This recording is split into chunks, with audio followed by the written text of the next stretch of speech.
దివ్యవాణి TV ప్రేక్షకులకు నమస్కారం. Good Samaritan కార్యక్రమానికి స్వాగతం.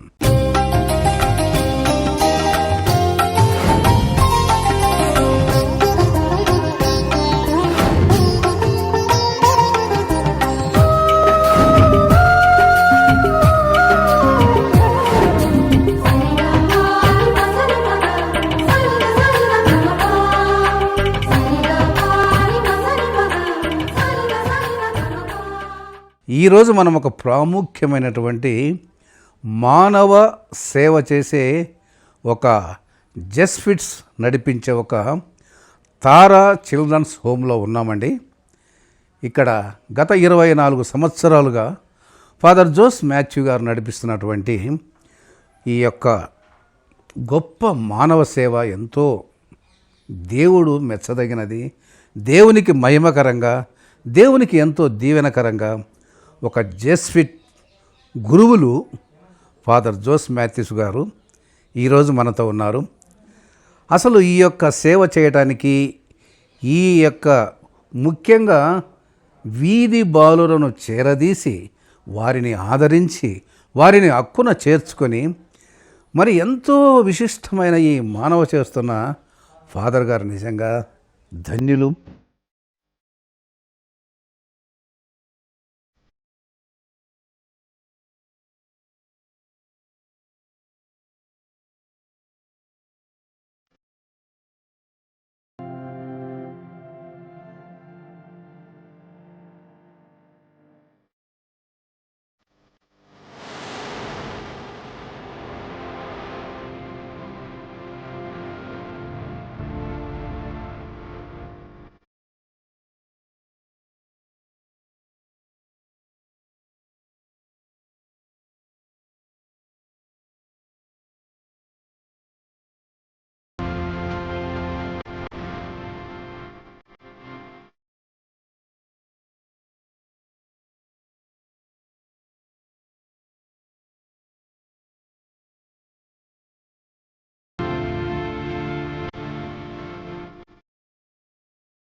వారు ఎలా ఈ సేవను ముందుకు నడిపిస్తున్నారో వారిని అడిగి తెలుసుకుందాం.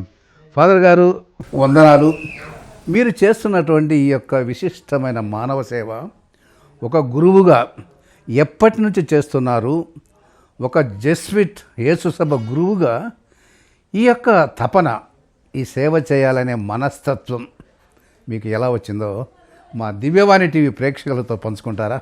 ఖచ్చితంగా నేను పంచుకుంటడానికి నాకు చాలా సంతోషం. ఈ యొక్క అవసరం నాకు పొందటానికి ఇంకా ఈ రోజు దీనికోసం ఒక విధంగా చెప్తే నేను ఎదురు చూసిన రోజు అని చెప్పవచ్చు.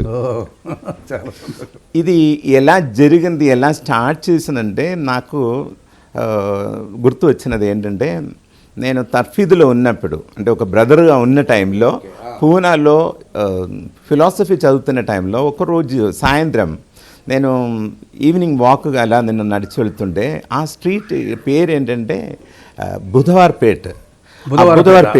పూనాలో బుధవార్పేట అనే స్ట్రీట్. ఏమైందంటే అదొక similar to red light area in Mumbai. అక్కడ సెక్స్ వర్క్ కోసం ఉన్న చిన్న పిల్లలు వెయిట్ చేస్తున్న చూస్తే నిజం చెప్తే నాకు వారం నేను నిద్రపోలేదు. ఏం చేయాలని మనసులో పెట్టుకొని అలా ఉండగా నేను రెక్టర్ ఫాదర్కి నేను అడిగాను, ఇలాగ నేను వాళ్ళ కోసం ఏదైనా చేయాలని నేను కోరుకుంటున్నాను అని చెప్తే నాకు పర్మిషన్ ఇచ్చారు. చివరికి నేనేం తెలుసుకున్నానంటే ఇది ఒక చాలా పెద్ద మాఫియా, వాళ్ళ కోసం చేయటానికి చాలా కష్టం.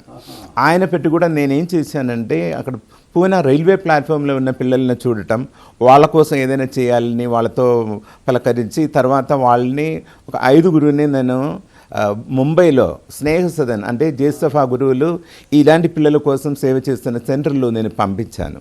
ఇది ఒక స్టార్టింగ్ పాయింట్ అని చెప్పవచ్చు. సరే ఫాదర్, మరి మీరు గురువుగా ఉన్నప్పుడే మరి ఇంత మానవత్వాన్ని ప్రదర్శించి ఈ సేవ చేయాలనే ఒక తపన కలిగింది కదా.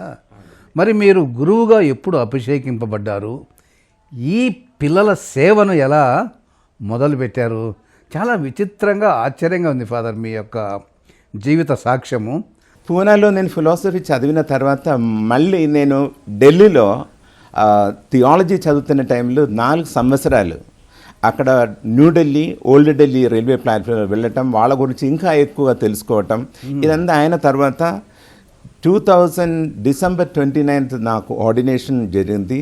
ఆయన తర్వాత 2000 సంవత్సరంలో డిసెంబర్ 29వ తారీఖు నేను గురుపట్టాభిషేకం పొందాను. ఆయన తర్వాత నేను సికింద్రాబాద్ సెయింట్ ప్యాట్రిక్ స్కూల్లో వైస్ ప్రిన్సిపల్గా ఉన్న టైంలో మరలా సికింద్రాబాద్ రైల్వే ప్లాట్ఫామ్లో వెళ్ళటం, ఆ పిల్లల్ని చూసి వాళ్ళ కోసం ఏదైనా చేయాలని కోరిక నా మైండ్లో ఉండేది. అలా ఉన్నప్పుడు సికింద్రాబాద్ ఉన్న సెయింట్ ప్యాట్రిక్ స్కూల్ క్యాంపస్లో ఒక చిన్న రూమ్లో ఒక నైట్ షెల్టర్ హోమ్గా స్టార్ట్ చేశాము. మొదటి రోజు ఏం జరిగిందంటే 39 మంది ముసలివాళ్ళు, అంటే పెద్దవాళ్ళే, వాళ్ళే వచ్చారు, పిల్లలు ఎవరు రాలేదు. అలా ఉండగా కొన్ని రోజుల తర్వాత వాళ్ళకు ఒక పూట అన్నం స్టార్ట్ చేయాలని వాళ్ళే ముందుకు వచ్చి చెప్పటము, వాళ్ళే వంట చేయటం, ఇలాంటిది జరిగింది. అలా నైట్ షెల్టర్లో వాళ్ళు వచ్చి అన్నం తిని వాళ్ళు పడుకొని పొద్దునే వెళ్ళిపోయారు. అలా ఉండగా కొన్ని రోజుల తర్వాత మిగిలిన అన్నం వాళ్ళు పొద్దునే తినటం, 2 పూట అన్నం వాళ్ళు తినటం అనేది జరిగింది. ఇలాగ 2 పూట అన్నం తిని ముసలి వాళ్ళు అక్కడ ఉన్న టైంలో ఏమైందంటే ఒక అబ్బాయి వచ్చాడు. అబ్బాయి వచ్చిన తర్వాత మనతో పాటు పగల టైం కూడా మనతో పాటు ఉండటం అనేది జరిగింది. ఇలా ఉన్న టైంలో మళ్ళీ 3వ పూట అన్నం పెట్టడం అనేది జరుగుతుంది. మళ్ళీ పిల్లల నంబర్ పెరగటం జరిగింది. అలా ఉండగా ఒక రోజు నేను చెప్పాను, ఇప్పటి నుంచి ఇది పిల్లల హోము అని చెప్పి ఈ ముసలి వాళ్ళందరూ బయటికి వెళ్ళటం అనేది కూడా జరిగింది. మరి సెయింట్ ప్యాట్రిక్స్ హై స్కూల్లో మొదలు పెట్టారు అంటున్నారు కదా, ఆ సెయింట్ ప్యాట్రిక్స్ హై స్కూల్లో స్టార్ట్ చేసిన ఆ యొక్క సేవను ఈ బోయినపల్లి దాకా, అంటే ఈ న్యూ బోయినపల్లిలో తారా హోమ్స్ అని మీరు పెట్టారు కదా, అసలు దీనికి ఫౌండేషను సెయింట్ ప్యాట్రిక్స్లో స్టార్ట్ చేశారు.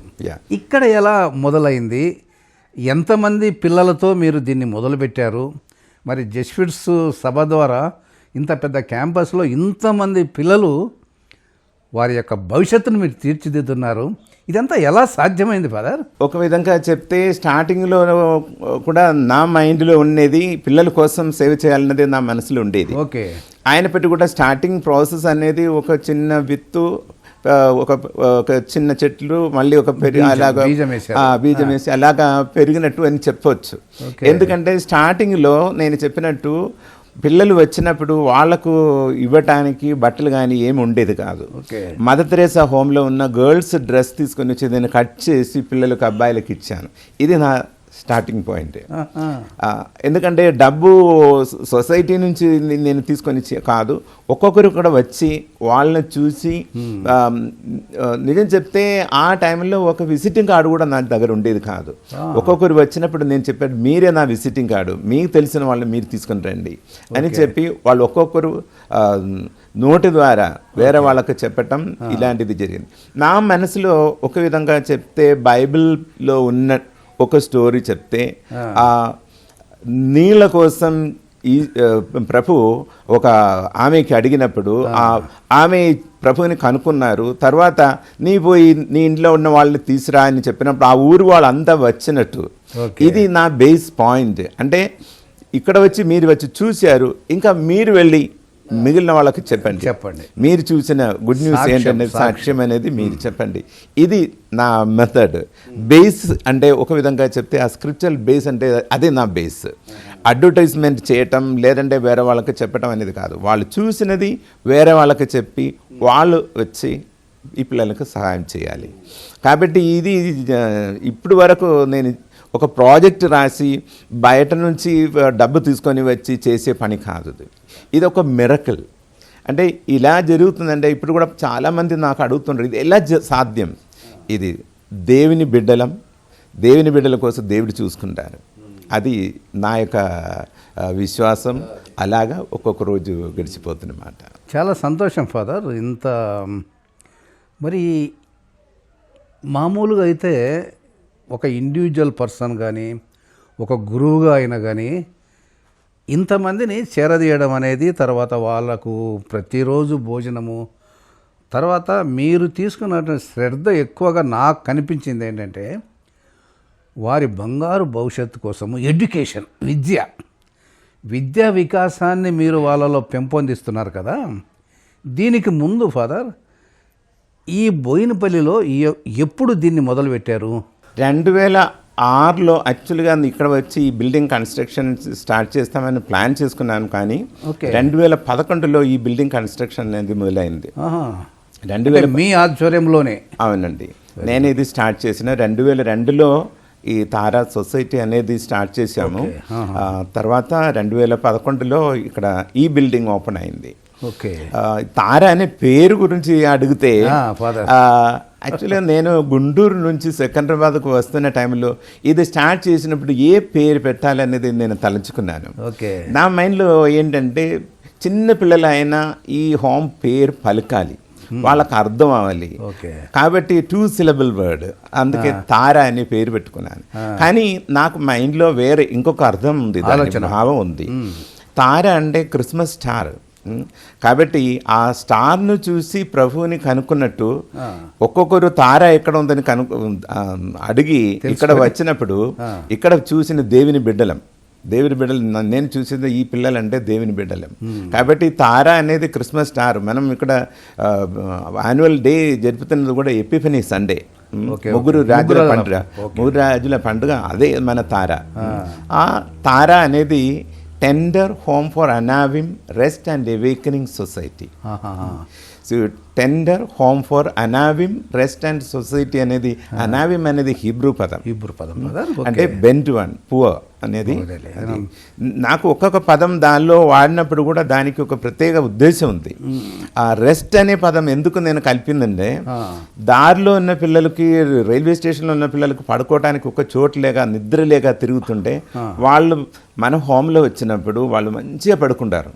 అందుకు పీస్ఫుల్గా, అక్కడ పోలీసు వాళ్ళు వాళ్ళని కొట్టడానికి ఎవరు కూడా లేచిపో అని చెప్పడానికి ఎవరు లేదు. పీస్ఫుల్గా వాళ్ళు రెస్ట్ తీసుకోవడానికి వీలుందనేది ఒక భావం. రెండోది ఏంటంటే వాళ్ళ రెస్ట్ అండ్ అవేకనింగ్ అనేది ఒక చిగురులాగా, కొత్త తలంపు వచ్చి ఇక్కడ వచ్చిన తర్వాత ఏం చేయాలి, వాళ్ళ భవిష్యత్తులో ఏం చేయాలనే తలంపు అనేది ఒక చిగురులాగా రావటం అనేది ఇక్కడ జరుగుతుంది. అది నా ఉద్దేశం. అక్కడ వారికి ఒక బంగారు భవిష్యత్తు అనేది దొరుకుతుంది. అవునండి.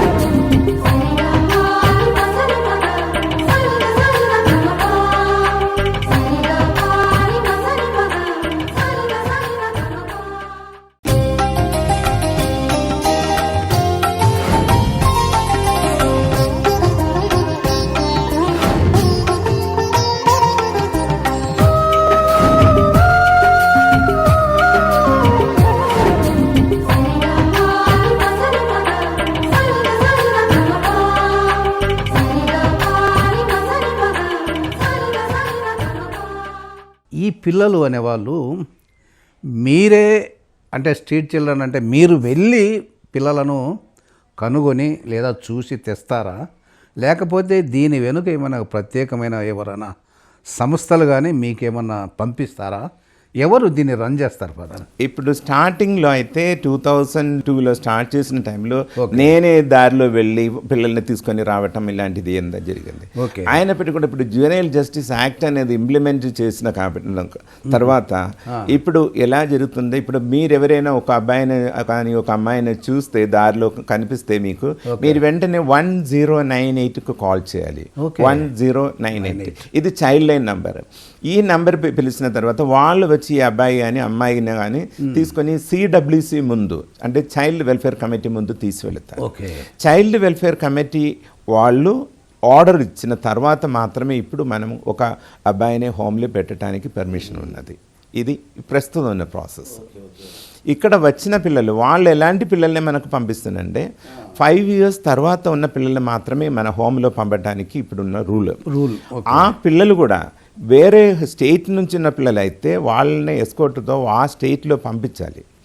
ఇది రూల్. ఒకవేళ ఈ పిల్లలు వచ్చిన పిల్లలు ఏదో క్రిమినల్లో ఇన్వాల్వ్ అయిన పిల్లలు అయితే వాళ్ళని జువెనైల్ హోమ్లో పంపించి వాళ్ళ కరెక్షన్ హోమ్లో ఉంచి తర్వాత వాళ్ళని మన దగ్గరికి పంపిస్తాం. వాళ్ళు మారు మనసు పొందడము అలాగా. ఒకవేళ వచ్చిన పిల్లలు వయసులో తక్కువ వయసు ఉన్న వాళ్ళు 5 years లోపల ఉన్న వాళ్ళైతే వాళ్ళని శిశు విహార్లో పంపిస్తున్నారు. శిశు విహార్ అనేది గవర్నమెంట్ రన్ హోమ్, అక్కడ పంపించాలి చిన్న పిల్లలందరూ.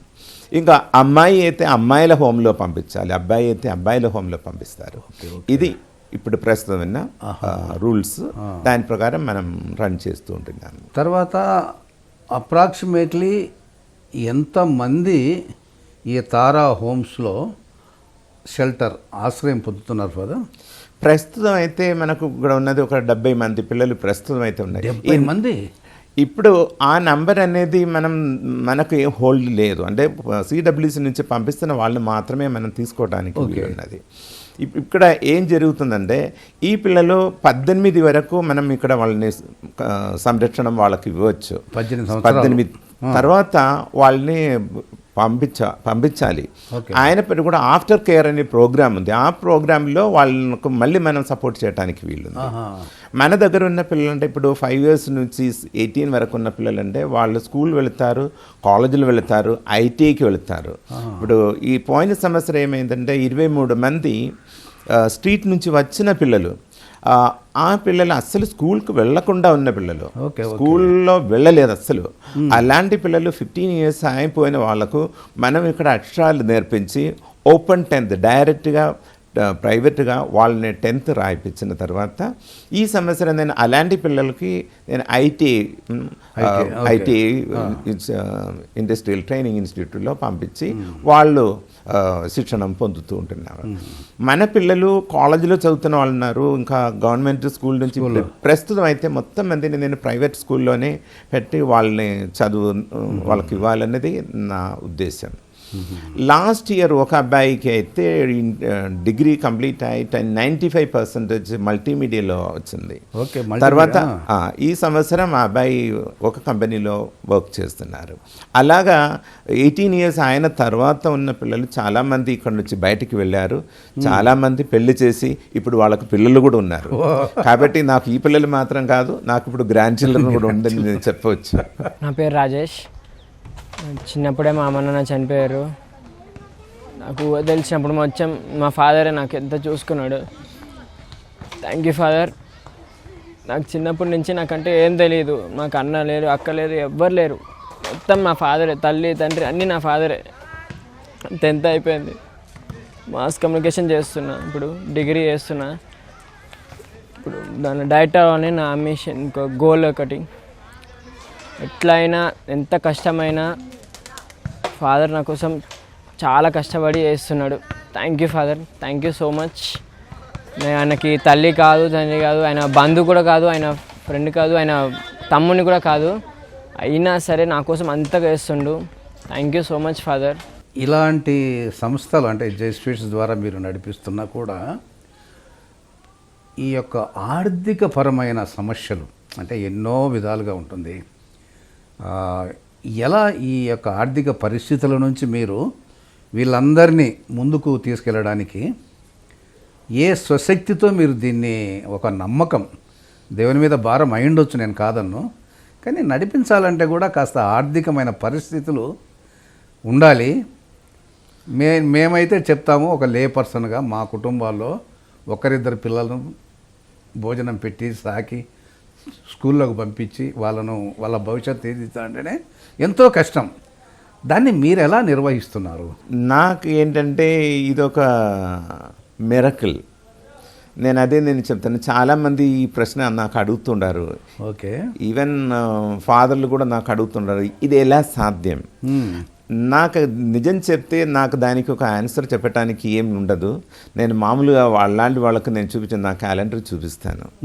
ఈ క్యాలెండర్లో ఎంతమంది ఇక్కడ వచ్చి మీల్స్ స్పాన్సర్ చేస్తున్నారు, లేదంటే ఇప్పుడు నెక్స్ట్ డే ఎవరు వస్తారు, ఎవరు రాకుండా ఉండవచ్చు అనేది ఒక మిరకిల్. ఈ 2002 నుంచి ఇప్పుడు వరకు నేను చూస్తే ఒక్క రోజు మాత్రమే ఈ బియ్యం లేదు అని నేను వినవలసి వచ్చింది. అది కిచెన్లో ఉన్న వాళ్ళు చెప్పలేదు. ఆ కరెక్ట్ టైంకి నాకు చెప్పారు ఇంకా బియ్యం లేదు అని విన్నది ఒక్కరోజు మాత్రమే. లేదంటే అది కూడా ఆ టైంలో ఇంకొకరు వెంటనే కుక్డ్ ఫుడ్ తీసుకొచ్చారు. ఈ ప్రస్తుతం అయితే మనకు ఇప్పుడు కుక్డ్ ఫుడ్ పర్మిషన్ లేదు, మనం ఇక్కడే తయారు చేయాలి. కాబట్టి ఒక్కొక్కరు స్పాన్సర్ చేస్తూ ఉంటారు, మీల్స్ స్పాన్సర్ చేస్తారు, మేము తయారు చేస్తాము. కాబట్టి అది ఎలా జరుగుతుంది, లేదంటే ఇక్కడ ఉన్న పిల్లలకి మిగిలినది ఎలా జరుగుతుందంటే, మామూలుగా పిల్లలు వచ్చి ఏదైనా అడిగితే నేను చెప్తాను మీరు పోయి ప్రార్థన చేయండి, ఖచ్చితంగా మీకు దేవుడు ఇస్తారు. నా నమ్మకం ఏంటంటే దేవుని బిడ్డలకి దేవుడు ఇస్తూ ఉండారు. అది ఎలా జరుగుతుంది, నా అనుభవం ఈ లాస్ట్ 24 yearsలో అదే నేను చూస్తూ ఉంటున్నాను. ఏది చిన్నదైనా పెద్దదైనా ఎప్పుడైనా ఏదైనా కావాలంటే అది ప్రార్థన చేస్తే ఖచ్చితంగా దేవుడు ఇస్తూ ఉంటాడు. విశ్వాసం అది ఎలా జరుగుతుంది అనేది నాకు చెప్పడానికి అనుభవించిన వారికే అర్థమవుద్ది ఫాదర్. అవునండి. నా పేరు బ్రదర్ పి సతీష్ కుమార్. నేను తారా చైల్డ్ కేర్ ఇన్స్టిట్యూట్లో గత సంవత్సరం నుంచి father Jose Mathew the founder and director గారితో పనిచేస్తూ ఉన్నాను. తారా హోమ్ నందు నేను పిల్లలకి టీచర్గా పనిచేస్తున్నాను. పిల్లలకి ఎప్పుడు చదువులోను, ఆటలలోను, పాటలలోను, వాళ్ళు చేసే ప్రతి విషయంలోనూ నేను వాళ్ళకి హెల్ప్ చేస్తూ ఉంటాను. ఈ పిల్లలు ఎప్పుడు కూడా మాతో 24 గంటలు మేము వాళ్ళని కేర్ తీసుకోవడం అదంతా కూడా నాకు చాలా సంతోషాన్ని ఇస్తుంది.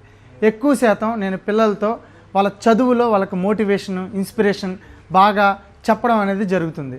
అలాగే పిల్లలు పొద్దున్నే లేచినప్పటి నుంచి సాయంత్రం పడుకునే వరకు కూడా నేను వాళ్ళతో పాటు ఉంటూ వాళ్ళకి సహాయం చేస్తూ ఉంటాను. ఇప్పుడు మనం చూసిన పిల్లలు ఏంటంటే వివిధ ప్లేసుల నుంచి వచ్చి ఉన్నారు.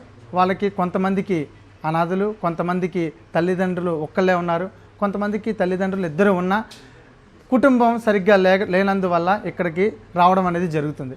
ఎక్కువ శాతం మంది పిల్లలు ఇక్కడికి CWC నుంచి వస్తారు, చైల్డ్ వెల్ఫేర్ కమిటీ వాళ్ళ నుంచి పిల్లలు ఇక్కడికి వస్తారు. వాళ్ళకి మేము భవిష్యత్తులో ఎలా ఉండాలి, ఎలా వాళ్ళు జీవితాన్ని కొనసాగించాలి అనేది మేము వాళ్ళకి చెప్తూ ఉంటాము. ఈ ఇన్స్టిట్యూట్ 24 సంవత్సరాల నుంచి ఫాదర్ జోస్ మాథ్యూ గారు దీనికి ఫౌండర్ డైరెక్టర్గా ఉండి పిల్లల కోసం, వాళ్ళ భవిష్యత్తు కోసం వాళ్ళు ఉన్నత స్థాయిలో ఎదగాలని వాళ్ళతో పాటు ఎప్పుడూ చూసుకుంటూ ఉంటారు. సో మీరు అది ఎంతో ఆ దేవుని పట్ల ఆ విశ్వాసము, ఆ భక్తి, ఆ ప్రార్థన, దాని వలన ఇది సాధ్యమవుతుంది. ఈ తర్వాత ఒక చిన్న ప్రశ్న ఫాదర్, మీరు చేస్తున్నటువంటి ఈ యొక్క సేవలని చూస్తుంటే ఫాదర్, బైబిల్లో గుడ్ సమరిట్ అని ఒక వ్యక్తి ఉన్నారు. ఆ వ్యక్తి అందరూ దొంగలు కొట్టి పడేస్తే అతను ఒక్కడే వచ్చి ఎంతోమంది పోతారు. మరి ఈ సమాజంలో కూడా అటువంటి ఎంతోమంది ఉన్నారు. నాకెందుకులే, ఎవడు ఎటుపోతే ఏముంది, మనం చూస్తున్నాం ఎన్నో ఇన్సిడెంట్లు. అలా ఒక గుడ్ సమరిటన్లా మీరు సేవ చేస్తున్నారు కదా, మరి ఈ సేవలకు ప్రతిఫలంగా కానీ లేదంటే జెస్విట్ సభ సైడ్ కానీ మీకు ఎలాంటి సపోర్ట్ ఉంటుందా? అసలు మొత్తం మీరే చూస్తుంటారు ఫాదర్? ఇది ఈ ప్రశ్నకి నేను జవాబు ఇవ్వటం అనేది నాకు కొంచెం కష్టమైన ప్రశ్న. ఆయన పెట్టి కూడా నా దృష్టిలో ఈ గుడ్ సమరిటన్ అనేది నేను కాదు, ఇక్కడ మనకు సహాయం చేసిన ప్రతి ఒక్కరు గుడ్ సమరిటన్ అనేది నేను చెప్పగలను. నా రోల్ ఇక్కడ ఏంటంటే, నాకు చిన్న అనుభవం ఏంటి నేను పంచిపెట్టడానికి కోరుకుంటున్నది ఏంటంటే, ఒకసారి ఒక ఆమె ఒక ఫీడింగ్ బాటిల్, నిప్పుల్ బాటిల్ తీసుకొచ్చారు. తీసి వచ్చినప్పుడు నేను చూస్తే మన దగ్గర చిన్నపిల్లలు అలాంటి బేబీస్ ఎవరు లేరు. ఆయన పెట్టి కూడా నేను థ్యాంక్స్ చెప్పి ఆ ఫీడింగ్ బాటిల్ నేను షెల్ఫ్లో పెట్టాను. కానీ 3 రోజుల తర్వాత ఇంకొక ఆమె వచ్చి ఫీడింగ్ బాటిల్ ఉందా అని వచ్చి నాకు అడిగారు.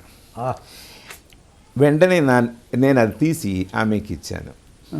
దాని నుంచి నేనేం నేర్చుకున్నారంటే, నా రోల్ ఏంటంటే, దేవుడు ఉన్న వాళ్ళని నా దగ్గరికి పంపిస్తారు, లేని వాళ్ళని కూడా దేవుడు నా దగ్గరికి పంపిస్తారు. నేను ఎవరు ఏది ఇచ్చినా నో అనేది నేను చెప్పాను. అది ఏ వస్తువు అయినా, ఏంటి ఆయన, నేను జడ్జిమెంట్ దేవుడే పంపిస్తున్నాను వాళ్ళని. అది. కాబట్టి తర్వాత దేవుడే పంపిస్తారు ఇంకొకరిని అది తీసుకోవటానికి. కాబట్టి ఈ డబ్బు గురించి ఎలా నడిపిస్తాం అలాంటిది నా మనసులో లేదు. ఓకే. ప్రాబ్లమ్స్ రావచ్చు, అవసరాలు ఉండవచ్చు, కానీ దేవునికి తెలియకుండా ఏం లేదు. దేవుడు అది ఏది కావాలంటే దేవుడు జరిగించే వాళ్ళు ఆయన పంపించిన వాళ్ళు దేవుడే, కావాలని అడుగుతున్న వాళ్ళు కూడా పంపించినది దేవుడే. అది నాకు మనసులో ఉన్నది. ఇక్కడికి వచ్చే ఎంతోమంది ఒక స్ఫూర్తితో, సేవాభావంతో ఇక్కడ జరిగే కార్యక్రమాలకు స్పందించి ఎంతోమంది తమ పుట్టినరోజు కార్యక్రమాలు కావచ్చు, తర్వాత డెత్ యానివర్సరీ కావచ్చు, వివాహ వార్షికోత్సవాలు కూడా కావచ్చు, ఇలా ఎంతోమంది వస్తుంటారు. ఈ విధమైనటువంటి కార్యక్రమాలు వారు చేస్తున్నటువంటి ఇంకా అనేకమైన విషయాల గురించి వచ్చే వారం తెలుసుకుందాం.